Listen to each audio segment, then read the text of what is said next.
This video is now in session, and today we're going to try out something new. So this game right here, or actually not this game because this requires Flash, and unfortunately Flash doesn't work. But this game right here, which is a game about redistricting, it's a very good way to it's a very simplistic way of looking at how people draw maps, because every 10 years we have redistricting where congressional maps are redrawn so that for each district there's around more or less the same population per district, and that happens every 10 years to adjust the population. So in this video we're going to look at it, and more specifically we're going to look at how people gerrymander, because gerrymander is a very political thing that will happen in this redistricting cycle in many states. So it's important to look at that and see how they gerrymander. So here we want to get the red team to win. Now you can interpret red as Republican and blue as Democratic, but I'm going to just say red and blue just to kind of make this a little somewhat less controversial. So the two strategies for redistricting, or I guess for gerrymandering, are packing and cracking. So this is what packing is. So packing is when you pack your opponent's population into one district, and because of that, half of their votes are wasted. 1.5 houses are wasted in terms of votes, because for the blue side, you only need 1.5 houses to win. So with that, they're wasting 1.5 votes, and that means that the red team can get more votes. You can see here. The other thing is cracking. If you crack a population center in half, then you can get some of that population for yourself. So for example, if you are the red team and you want to gerrymander and you want to crack, you crack these two houses which are right next to each other so that they're in different districts. And with that, once you crack those houses, you can make one of them towards your base, the red team, by separating the votes and making sure that the blue team has less than half of the majority. I mean, less than the majority. So here you can see how even though the blue team has 5 houses and the red team has 4 houses, in reality, the red team has 2 districts, while the blue team has just 1 district. So there we go. That's the first level. It's very easy. It's the most simple version of gerrymandering. So we need to keep red team winning. So in this scenario, what I'm going to do is I'm going to pack these houses. I could try to pack these houses, but the problem with that is that then you have to have a continuous district.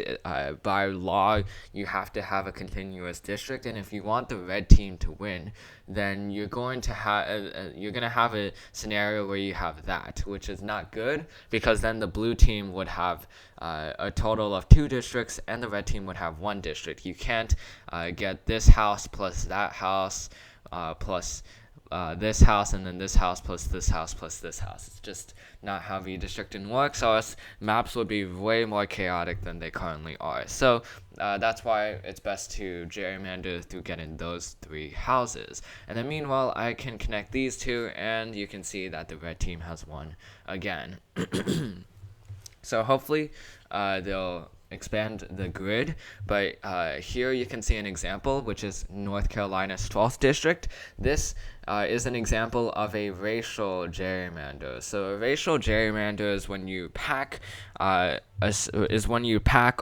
I guess crack a district, but most of the times pack a district based on race. If you're looking at race, then you see if there are more black people in a certain concentration, like there is in North Carolina's 12th district. You combine all of those together to make one district that is majority black American, and that sometimes helps with the VRA, the Voting Rights Act, which states that you have to have some amount of districts that are minority majority to preserve some equality in the United States House of Representatives. But for this case, it is racial gerrymandering because it is with the explicit intent of packing the the map drawers have an explicit intent of packing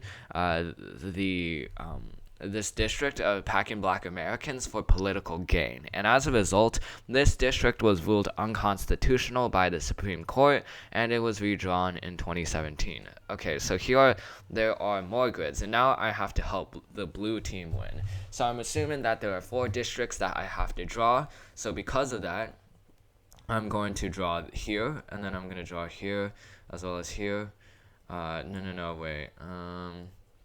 Okay, wait, I did this wrong. So, I'm going to pack these 3 together, and then I'm going to, pack, I need to help blue win, right? So, is that the best I could do? I mean, if you want blue to win, usually you want a majority.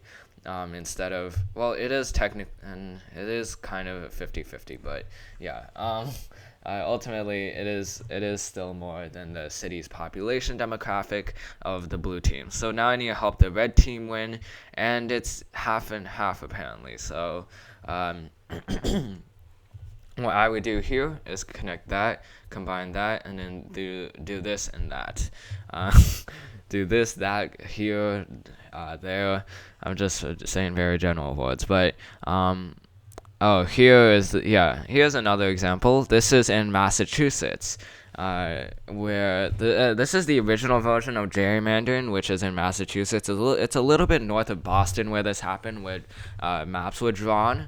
But this actually isn't too bad of a gerrymander compared to these days. This gerrymander was made primarily because of political gain, but also because of county boundaries. You can see that all of these counties right here, they're all connected together, and the counties here are not split. So it's a little bit less extreme of a gerrymander in today's society. So now we have to help a red team win, and I could probably, let's see, it's half and half. So I want to connect these 3, pack those 3 blue houses, and then get those here, and there we go. Pack and crack. Okay, so that is level 5. I kind of want to do level 15. I might skip to level 15, but we'll see. Okay, let's see. Level 6, help red wing. So I want to pack these 2 districts, and then, wait, no. I want this. Wait, no. I want to, okay, never mind. Okay, let's rethink this. I have this. Oh no, why don't I just pack these 2 districts together, and then I can have this district here. Okay, I remember that I said how I probably need to do level 15. Apparently not. Okay, so I'm gonna pack these 2 districts together, and then the way these houses are arranged is that really how it is? Like, it's not really a gerrymander, because it's exactly the same ratio as the city population. So in that case, I would want to, okay, I'll do that, and then that. Oh, that's very easy. I don't know how I didn't notice that. Okay,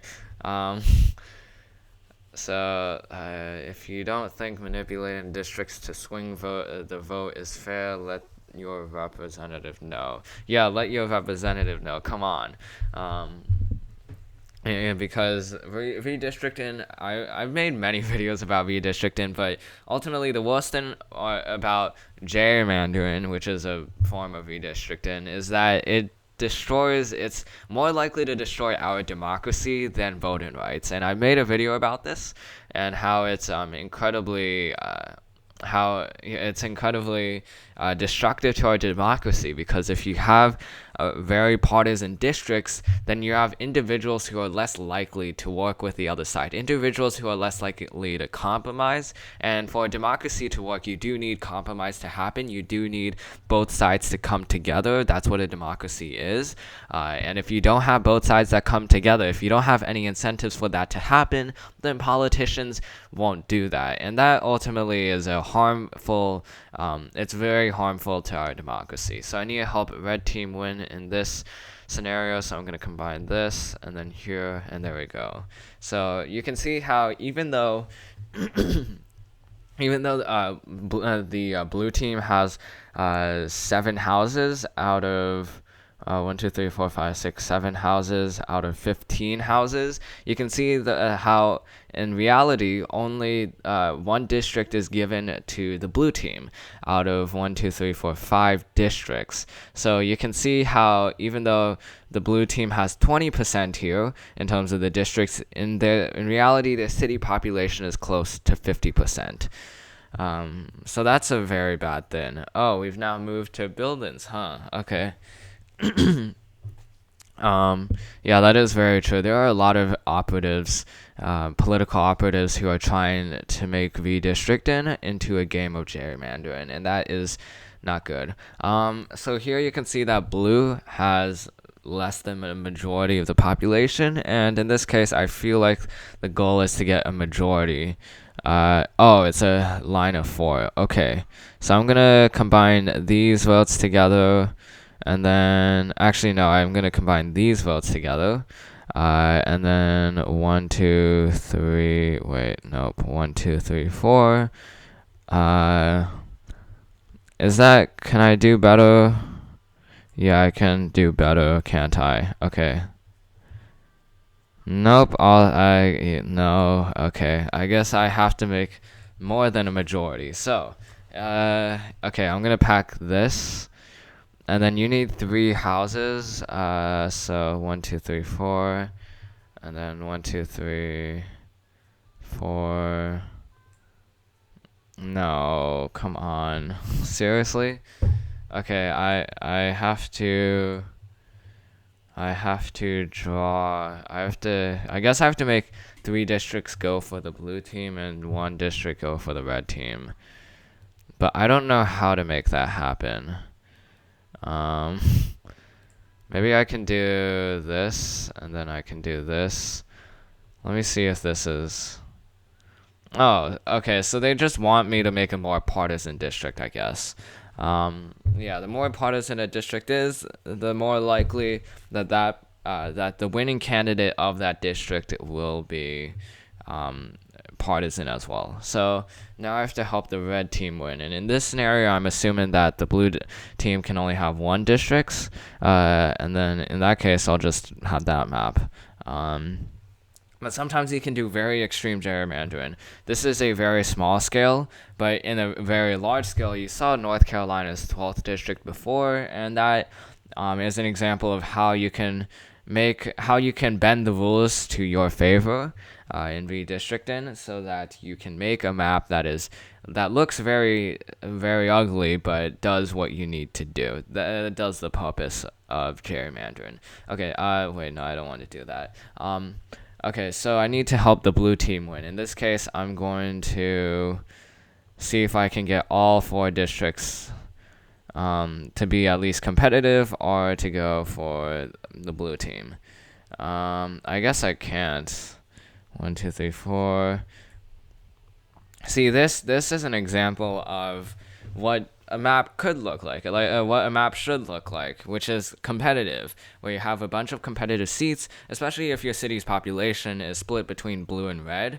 Then having competitive seats is pretty necessary. So this is something that would bend to the partisan something a little more of the partisan makeup that you would expect to see. But I guess in this scenario, we're not trying to make competitive maps. We're trying to help blue win. So with that, I'm gonna pack the red team in this district, and then I'm gonna just have the rest of the districts go for the blue team. Now I'm gonna try to do a speed run of this, help red team win. So I'm gonna do that. No, okay. So I'm gonna crack that. Or I'm gonna pack the blue over there, and then I'm gonna have that. No, oh yeah, that's full of okay, wait, here, and then there we go.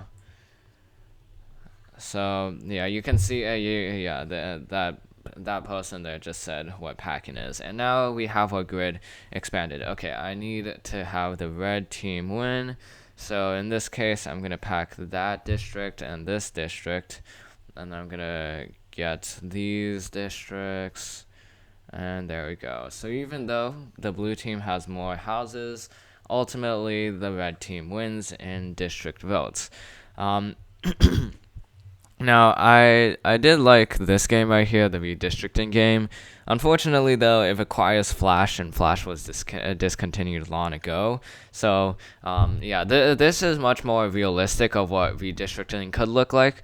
This is just an example. I mean, this is just a much more simplistic version since it's not an actual. It doesn't look like an actual town. But in this scenario, I bet you could make green win, sure. So I need the red team to win. Okay, I'm not following that. 1, 2, 3. No, I need this, and then that's not really smart, is it? So I need. Okay, well, I guess I have to follow that person, unfortunately. So this is what that guy or girl or person was talking about. I'm not trying to be heteronormative. So in this scenario, I have to have the red team win. So I would try to do something like this. And you can see that ultimately, 1, 2, 3, 4, 5, that the blue team only gets 20% of the districts. So there are certain instances of gerrymandering where you can go to the extreme. If we look at New York for the 2020 redistricting cycle, they're likely to be very extreme.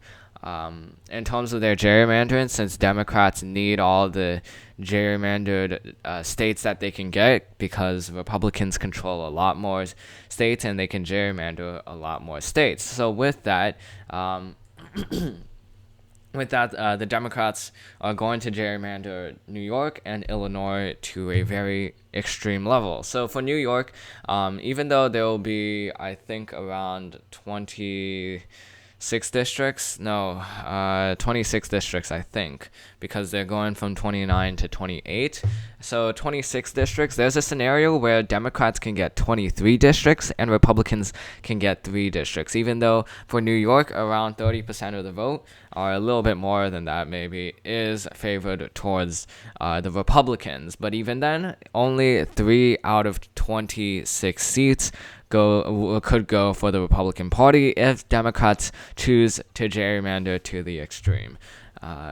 So I have to keep helping the red team win. So you would do that, and then I could probably pack this district here, and there we go.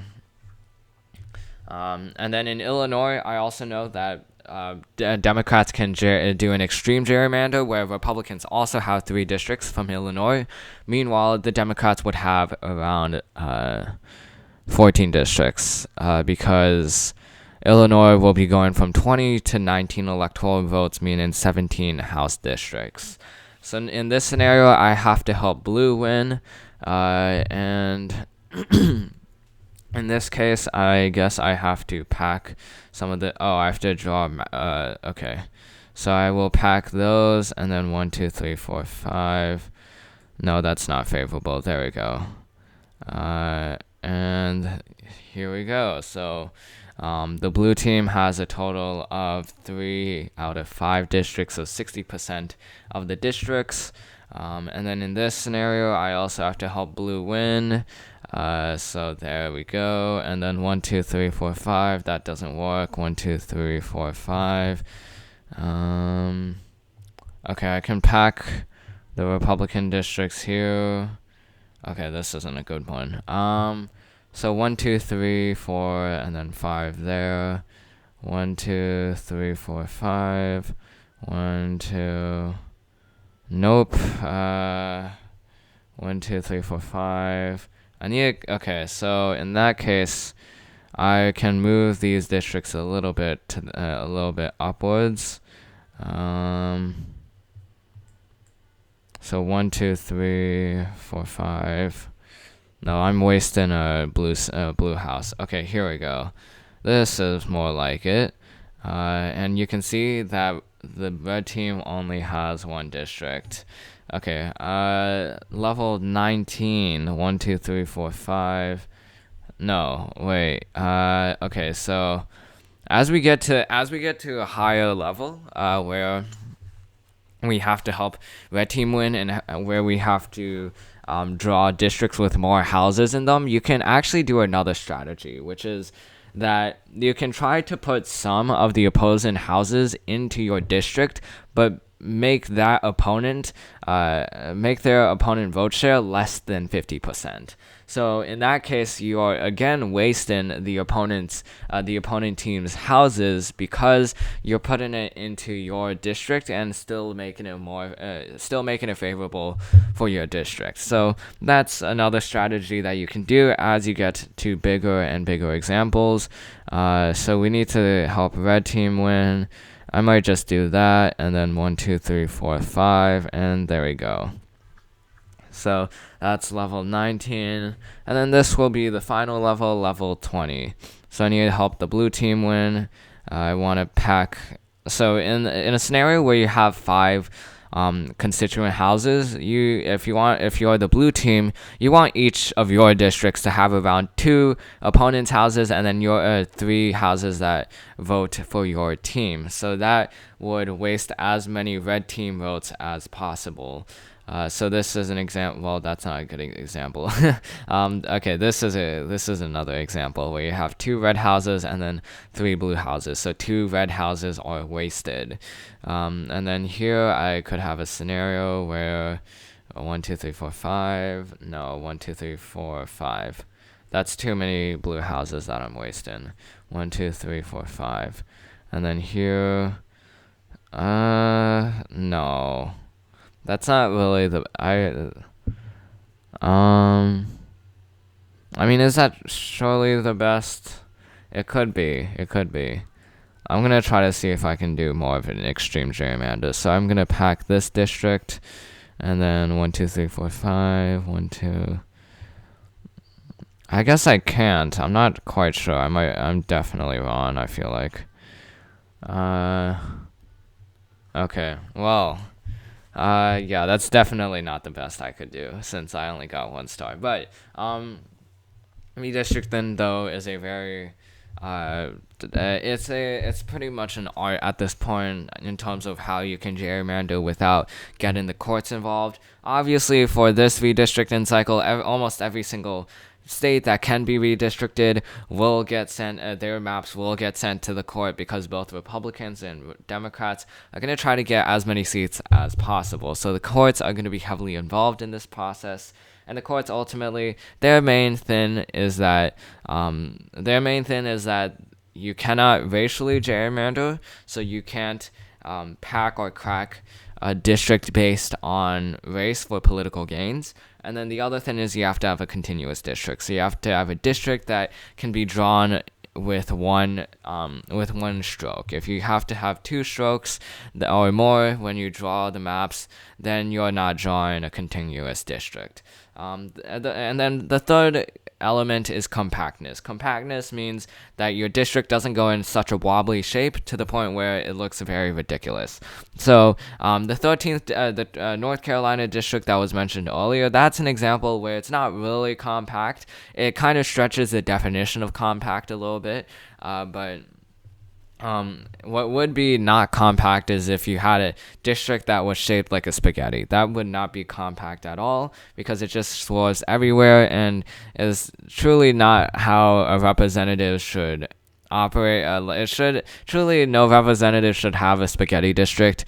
There are certain examples though where spaghetti districts have gotten away with it, like Maryland, but Maryland hopefully will change the redistricting map for the better. Actually, probably not. Right now, it's like I believe Maryland has like 10 electoral votes, so that means that Democrats have 7 districts and Republicans have 1 district. Democrats want to make Maryland completely Democratic in terms of districts, and they could do so. They have the ability to go from a 7-1 majority to an 8-0 majority, even though Republicans have around 30% of the vote in Maryland. So that's the end of this video. Hope you enjoyed it. This video is now adjourned. Oh, and I'll put this game in the description.